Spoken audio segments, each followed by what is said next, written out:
listening to the Hearse Chaser broadcast show.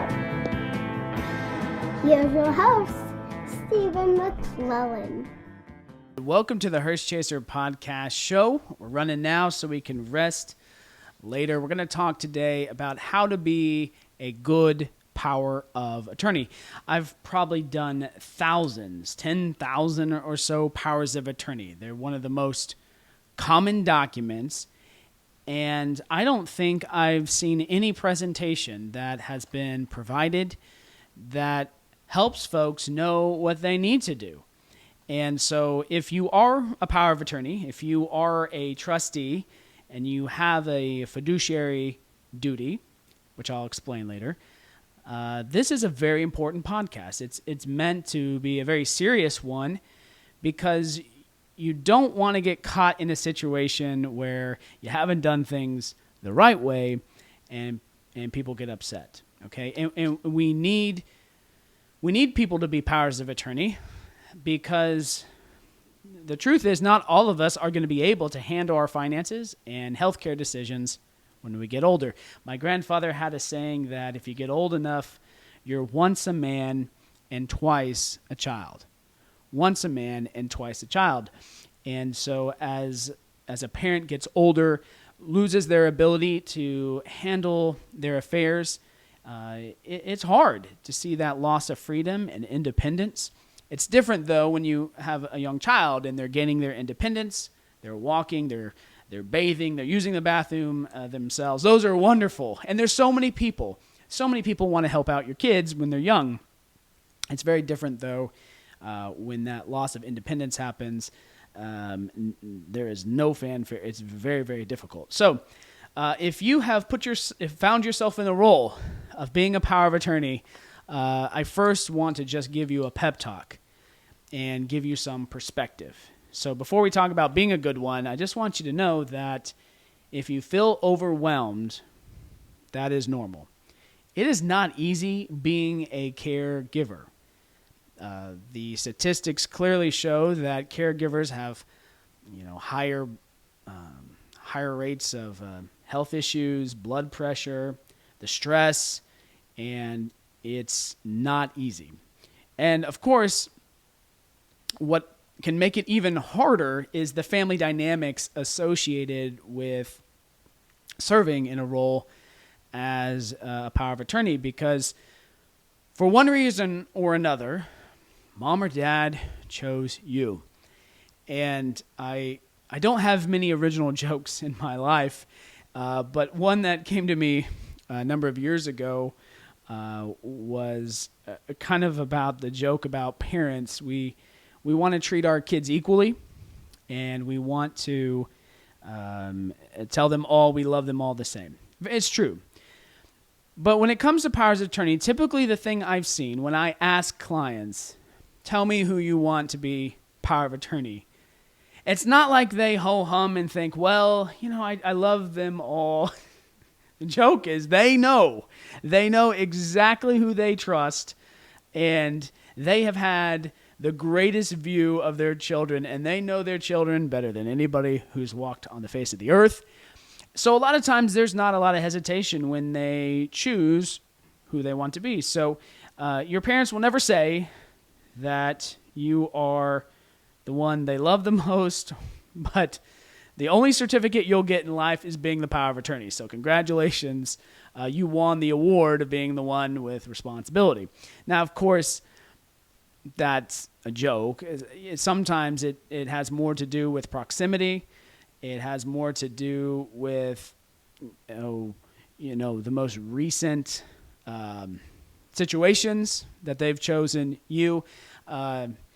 Whenever there's power of attorney flopping, someone says this person and then that person, those are always red flags in our office. And anytime there's a change, we're going to kind of slow things down and make sure that we really know what's going on in those situations. I'll kind of talk about later on what happens when things go bad. Okay, so you're the power of attorney. You've been tasked this. Probably the first question is how do you know when to start? Okay, so often we do powers of attorney when clients are in their 60s. That's when most of the clients see us. And the use of those might not be 10 or 15, 20 years later when those documents are necessary. And so the first thing, I guess, is it's important to know there's different types of powers of attorney. Some attorneys will put all those documents on one document. So when I say different types, I mean a financial and a healthcare power of attorney. Now, our firm, we've always divided that, in part because doctors, they don't care about the financial stuff in a power of attorney. And the financial advisors, they don't care about the healthcare documents. So it's always made more sense to me to divide them because they're very different roles. The other thing is that most powers of attorney, well, not most, but at least in some cases, a family will say, well, my son's a CPA and clearly he should be my financial power of attorney. My daughter's a nurse, so I want her to be my healthcare power of attorney. So sometimes it's very common that the role is divided. So you might be watching as a power of attorney just for finance or just for healthcare. Or it may be that the document that you have is just for healthcare. And that's a frustration to a number of clients because then they come in and they say, well, I don't have authority to pay bills. That's what I really need to do. I just got this healthcare power of attorney. So if you're in that boat, there's a high probability that mom or dad waited too long. And statistically speaking, 20% of those over 80 have no estate plan. 20%. That's a pretty high number, I would think, in the 80s. Statistically, it's 50%, but that's looking at all U.S. adults. Of course, 20 and 30-year-olds, very few of them have estate plans. And mostly because they're high risk. They don't think about those things. But when you get older, you start thinking about what things could happen.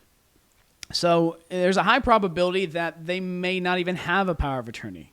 So that might be a whole new episode of how do you get mom and dad to do a power of attorney when they need to? I get that a lot. In short, my short answer would be, I'd tell mom and dad, look, if you don't sign these powers of attorney, I can get a doctor to declare you incapacitated and get guardianship over you, okay?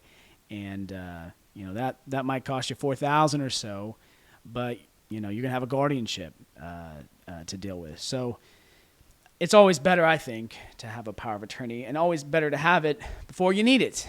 So I get this question a lot, so I'll just mention this here. It might say durable on your power of attorney. You might say, well, what does that mean, durable?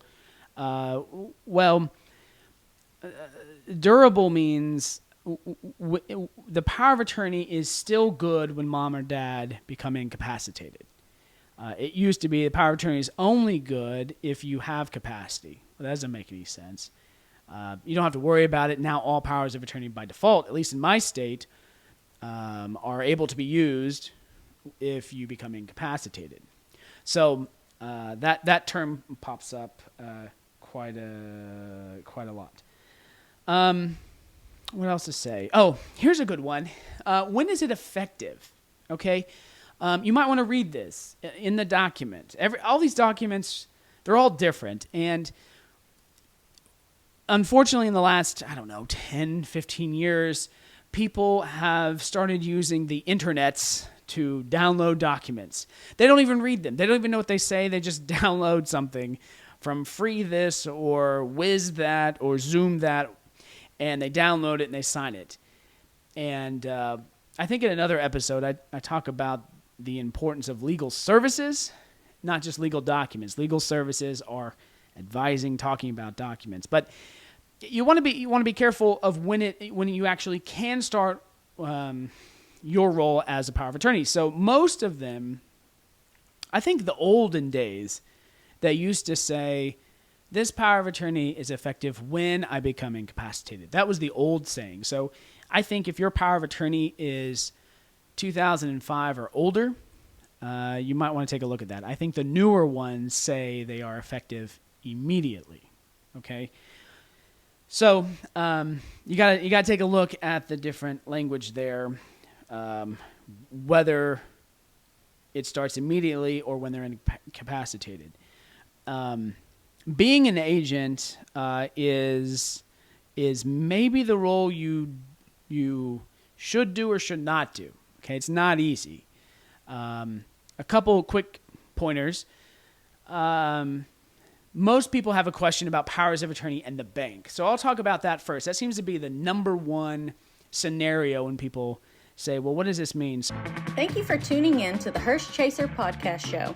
Our mission is to be your first choice for last wishes. Want to dive deeper? Join us over at the Hearse Chaser Academy, where we've created 8 on-demand courses for each stage of life.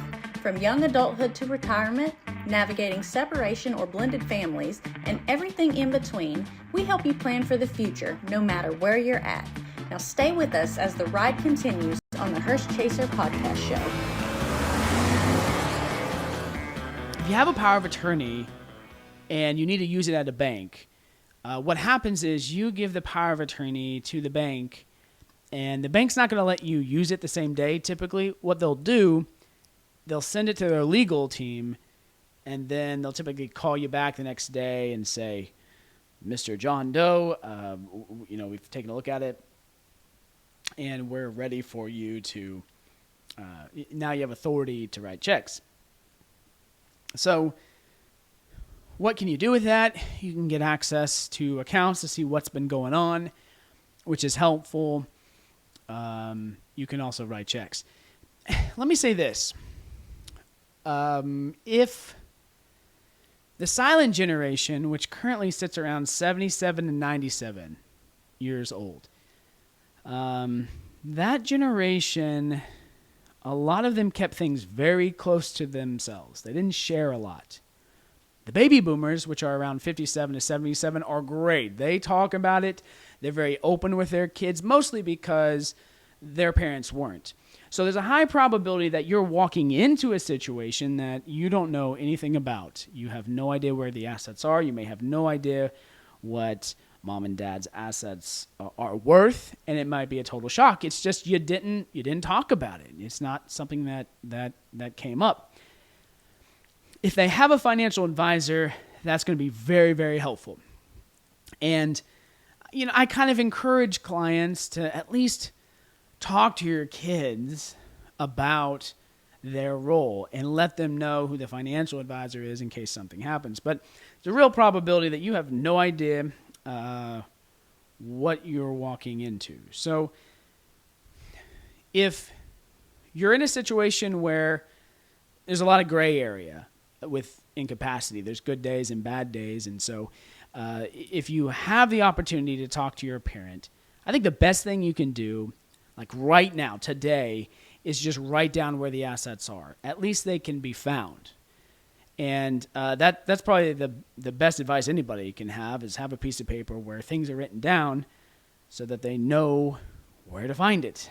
And that's especially true if your parents are the type that have CDs, because they move those CDs around all the time. They're chasing that interest rate, so you want to make sure that you write it down. So I think the first thing, after you realize, yes, you are the right person, and yes, you start serving, is just getting an idea of where the assets are. And I think you want to simplify things and consolidate them. It can make things a whole lot easier on the back end. I do think that it's appropriate to probably talk to an estate planning attorney, a Hearse Chaser in a local area, to go over the power of attorney, to review it. It's probably the first one you've read. They've probably read thousands, and allow them to kind of talk you through that document, as well as questions that you have that can really help. I'm just trying to hit some of the highlights of the trust. I kind of mentioned this before. You might be watching this and you're not the power of attorney, and you're upset because the power of attorney is not doing their job. All right. Well, if you're a secondary, the initial agent could resign and say, I just don't want to serve. They can resign, and then the backup can serve. That works. But when we have these POA challenges or powers of attorney that aren't doing their job, I think that's when the guardianship court can be brought in. Bring in a judge, have them decide who's in charge, or especially if there's not a power of attorney. If there's not a power of attorney and mom or dad doesn't have capacity to draft it, then I think the courts are the best way to do that. That's why we have the guardianship statutes.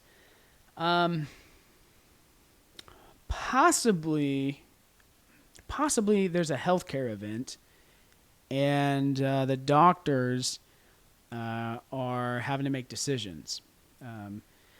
I once had a situation where my business card was put in someone's desk, and a family member found it, and they were able to find a healthcare document that had been drafted years ago. And they didn't have it. They contacted me. I had a copy of it, and so I was able to give that to the hospital, and they were able to make medical decisions. So the further you are in kinship to the principal, the one who made you the agent, you may have less knowledge of their whereabouts, their assets, or what their wishes are. One of the questions often is related to, well, how much can I share with my siblings? I think the right answer is you as an agent have a duty of privacy to mom or dad. And you have to continue that privacy. Just because you're the agent, that doesn't give you the right to start telling your kids, the siblings, everything. But I have found that the more secretive you are, the more distrusting they are. So if someone's watching this trying to get a gotcha statement to go after an agent, let me cool your jets a little bit and say, wait a second, you may not be entitled to know anything. And so just because you don't know something doesn't mean that person's doing the wrong thing. Ultimately, that you as an agent, you have a duty to do what's in the best interest of mom or dad. So it's not like you can sell the car to yourself or put the car in your name or put the home in your name or take the money and go on a vacation. You can't do that. Now, there are some exceptions to that, I think, when we're concerned about asset protection and we're trying to protect assets from the nursing home. And in those cases, the principal does have some authority to move money around, possibly even putting it in their direct control out of the name of the principal. So you got to be careful. Not all powers of attorney have all the authority you may need. That's why you have to have an elder law attorney look at those documents. And be careful, because sometimes the power of attorney drafted by the run-of-the-mill estate planning attorney, or even online, may not give you all the authorities that you may need when it comes to asset protection. So when you have most agents, I find they are spending a whole lot of their time, their resources, and not reimbursing themselves for all the work that they're doing.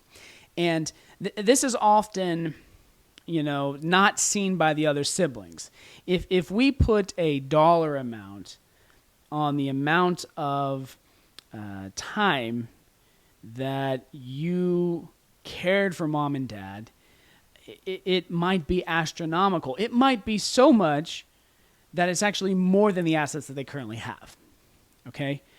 And that's not uncommon. It's very expensive, especially if you're a 24-hour caregiver, which I don't think anyone qualifies for 24/7 care, but even 8 hours a day would probably be $6,000 a month that your care would be worth.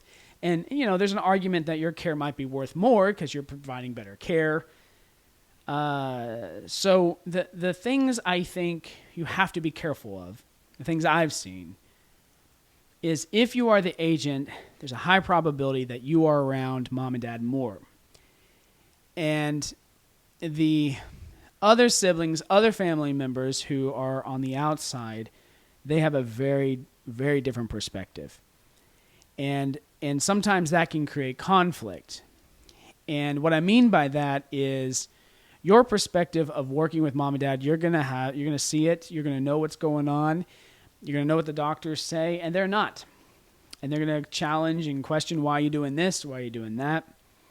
And that can frustrate you because you're overwhelmed. Your blood pressure is through the roof. There's not much rest. And then you're getting it from the siblings too, which aren't there. They don't understand the work. They just want to complain, insert their opinion. If you're there, I totally understand that. I hear that quite a bit. Then there are other siblings who simply say, look, I can't. I'm too busy right now. I'm just going to let you handle it. Let me know if you need anything. I mean, that's a big spectrum of siblings, but those are the kinds of things that you see. I think it's important, to ask them for, what can you do? Is there anything that you can do? And so instead of you feeling like you have to take on all the burden, which often certain children feel that obligation, I think it's important to ask other siblings, well, what can you do? Okay. You can give me your opinion. Great. But what can you actually do from a showing up and being here perspective? And sometimes you have to ask for that. People say, oh, well, Sister Sarah, she's taking care of everything.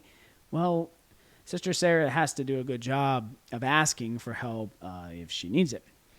So that's the general rules about powers of attorney. Just some things to think about. I don't know that anybody's ever done a presentation on powers of attorney, and to kind of walk them through. Of course, the information we give here is, just information. It's just to get you someplace started. You can't rely on it from attorney-client relationship, but I think it's important enough for people to think about these things and get some help. So when I say get some help, you may want to talk to mom and dad about, hey, Mom, could you add my sibling as a co-agent with me because I want some help?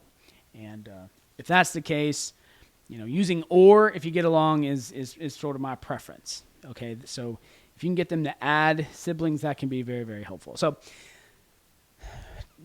last thing, if you're an agent, take care of yourself. There are memory care units where you get respite care. You can take your loved one there for a week so you can still go on vacations because you're still probably a spouse. You're still a mother or a father. And I say mother because most of the agents are the daughters. Daughters take care of you typically. But you got to take care of yourself. And you have to fill up your tank every now and then. And I think that's probably the best place to end, is to make sure that you're not doing this all on your own and you're not getting support from other folks, because you can get burnout. And there's a lot of situations where a child just burned themselves out and they were totally lost when a parent died. That was their whole identity. So we have to have an identity that's just more than just being a caretaker. And I know that's hard. It's hard to do that when you're in the middle of it, but hopefully those words of wisdom will help and serve you. Until your final ride, keep joining us here on the Hearse Chaser podcast show. Glad to be with you. Hope we helped and hope you have a great rest of your day. Hey, thanks for listening to the Hearse Chaser podcast show. Please remember, you can't outrun a hearse, but you can leave your family with a smooth ride.